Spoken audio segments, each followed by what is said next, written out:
As a Fox News alert, Air Force One has just arrived at Joint Base Andrews. President Trump is traveling back from his rally in Kentucky. Joining us now with more, Counselor to the President, Kellyanne Conway. I want to stay on this issue and how wrong the media has it in so many different ways. We've been reporting everything with John Solomon and Sarah Carter for 2 weeks. You heard my opening monologue. What is your reaction to it? I thought today showed the best contrast of all, Sean. You have an 8-month-long investigation on Russia with nothing to show for it, and Donald Trump in office for just 2 months with so much to show for it.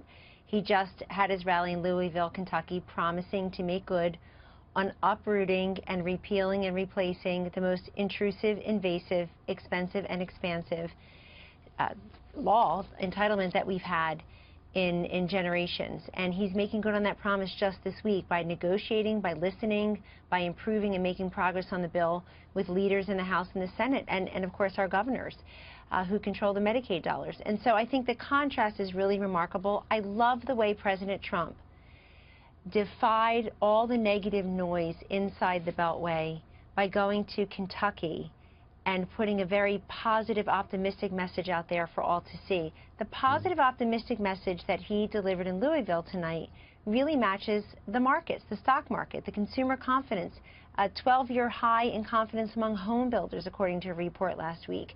And so he matches a lot of the mood of this country that's not being reflected, that's not being covered, because it's negative, negative, negative. But look, I mean, the unmasking of an American citizen through these intelligence leaks should concern everyone.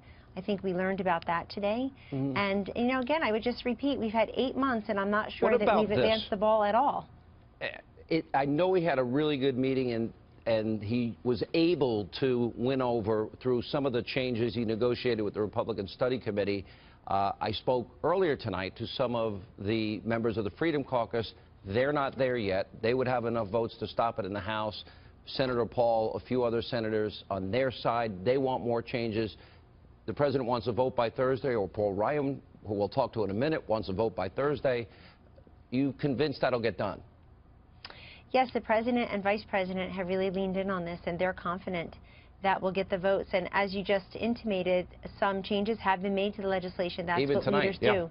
That's right. They listen. They negotiate, they find out what's in the best interest of everyone and what's possible.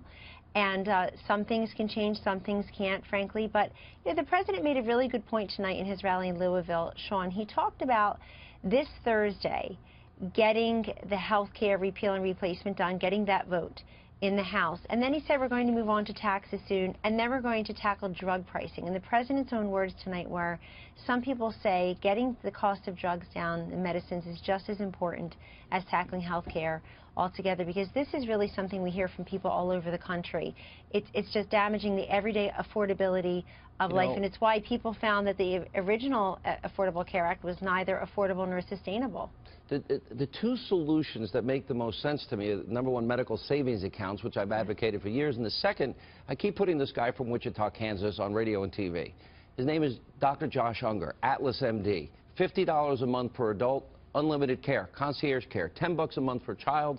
He negotiates directly with the pharmaceuticals, 95% discount, literally a 98% discount for x-rays, MRIs, every procedure, broken leg, stitches, all taken care of. Add a catastrophic plan, semi-high deductible, and you're fully covered. God forbid you get cancer, heart attack, or a bad accident.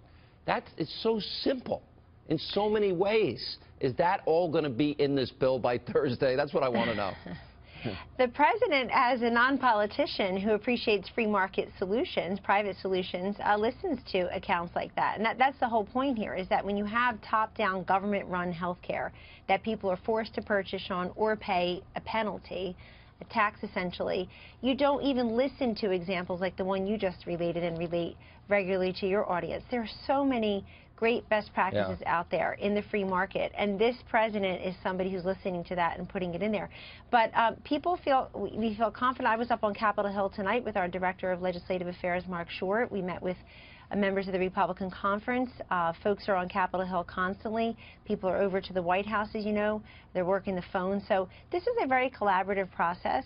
And it's one that I think you really see the leadership of the president and the vice president, where they did not delegate or abdicate the details to anyone else. They've been fully involved. And along with Speaker Ryan and, of course, Leader McConnell and the leadership in both chambers. I got to tell you, and Dr. Umber, in his case, he was able to duplicate this in 1,000 other practices around the country, and there's so many new paradigms that will emerge.